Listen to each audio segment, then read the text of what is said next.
By any measure, she's an amazing young woman. But there were times, she says, that being young and a woman worked against her.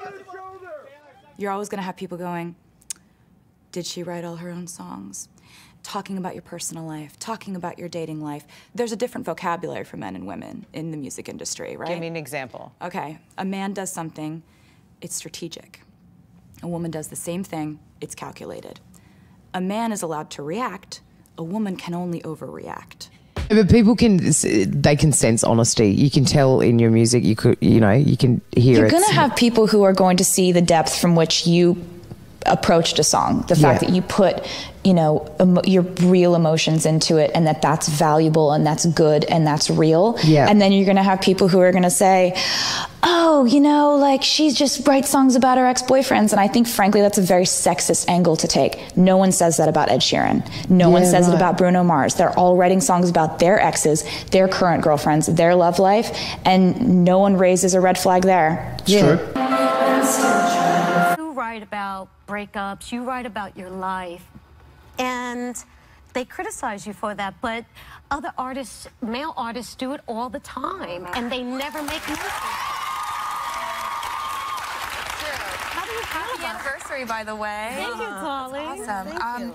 I completely agree with you. And it's interesting how feminism has come up in conversations so much more in the last year. It's amazing to see because I was never really taught the definition of feminism when I was a little girl, and I wish I had been.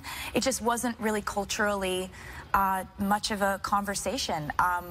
In the mass, with the masses, yes. With where I was living in my small town.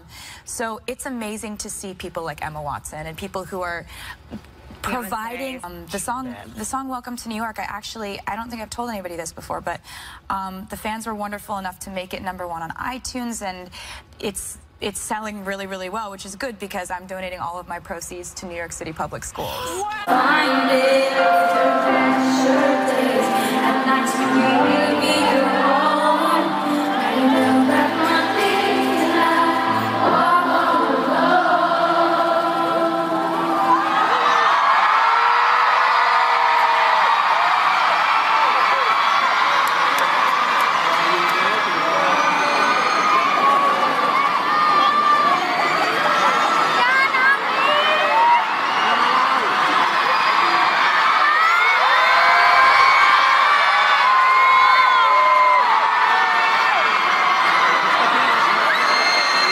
It's 7:45 a.m. in the Bridgestone Arena, and I'm about to go sign autographs for 13 hours. It was like a dream come true.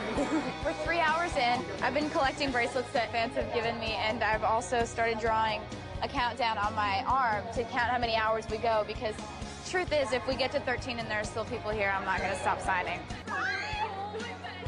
He couldn't do life without her. He's had 9 operations in the last 8 years. He's had Taylor through all of it, and now he's good for a while. So why can't you see you belong with me? Shake it off, shake it off, shake it off, shake it off. Ready? My next man brought his new girlfriend. She's like, oh my God, but I'm just gonna shake it to the thought over there with the hella good hair. Want to come on over, baby? We can shake, shake, shake. Perfect. Yeah.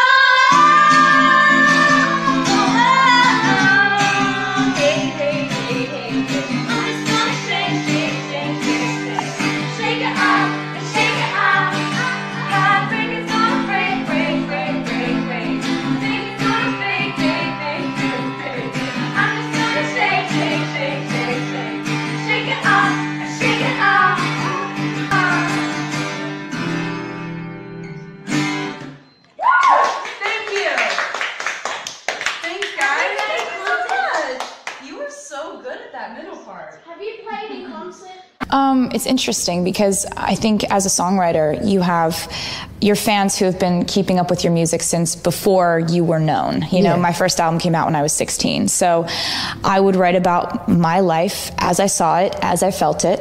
And then what happens is, as you get more successful, which you're lucky if that happens, you have more and more people paying attention to what you're doing. And you've been doing it the same way your entire career as a songwriter, but all of a sudden the perspective has changed.